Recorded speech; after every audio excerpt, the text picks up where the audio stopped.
Hi friends, welcome to my channel. మీరు ఎప్పుడైనా మునక్కాయ, రొయ్యలు, మామిడికాయ కాంబినేషన్లో పులుసు తిన్నారా? చాలా అంటే చాలా బాగుంటుందండి. కమ్మగా ఉంటుంది. చేపల కూర పూట పూటకి ఒక టేస్ట్ వస్తుంది కదా, అలానే ఈ మునక్కాయ కూర కూడా అంత టేస్ట్ ఉంటుందన్నమాట. పూట గడిచే కొద్దీ దాని టేస్ట్ అయితే మారిపోతూ ఉంటుంది. చాలా బాగుంటుంది. అన్నంలో ఒక్కొక్క ముద్ద కలుపుకొని తింటూ ఉంటే వేరే లెవెల్ అని చెప్పచ్చు. మరి ప్రాసెస్ ఏంటో ఒక్కసారి చూసేద్దామా? బేసిక్ ప్రాసెస్ అందరికీ తెలిసిందే కదా. పులుసులోకి ఎలా చేయాలనేది పోపు పెట్టేసుకొని ఎర్రగడ్డలు, టమోటాలు బాగా వేపేసుకోవాలి. కొంచెం మెంతులు కూడా వేసుకోవాలి. పులుసుల్లోకి మెంతులు వేసుకుంటే టేస్ట్ బాగుంటుంది.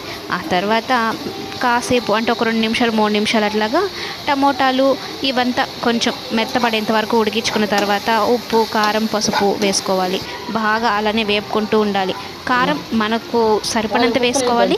కానీ ఈ కూరలోకి మాత్రం కారం కొంచెం ఎక్కువే పడుతుందండి. ఎందుకంటే చాలా బాగుంటుంది. పులుసు ఎప్పుడు కొంచెం కారంగా తింటేనే కదా దాని టేస్ట్ బాగుండేది.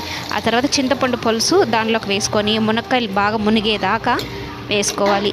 ఆ మునక్కాయలకి పసుపు, ఉప్పు, కారం బాగా పట్టేంత వరకు ఉడకబెట్టుకోవాలన్నమాట.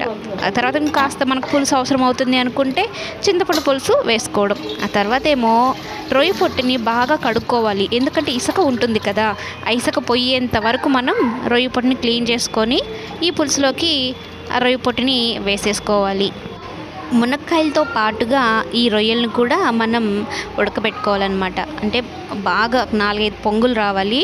లేదంటే రొయ్యలు కొంచెం పచ్చి అన్నట్టుగా అనిపిస్తూ ఉంటుంది. అందుకని ఒక 2-3 పొంగులు వచ్చేంత వరకు మనం ఉడకబెట్టుకోవాలి. లాస్ట్ ఇంకొక 10 నిమిషాలు పులుసు దించేస్తాము అనుకున్న టైంలో మామిడికాయ ముక్కలు, ఇవి మా నెల్లూరు మామిడికాయలండి.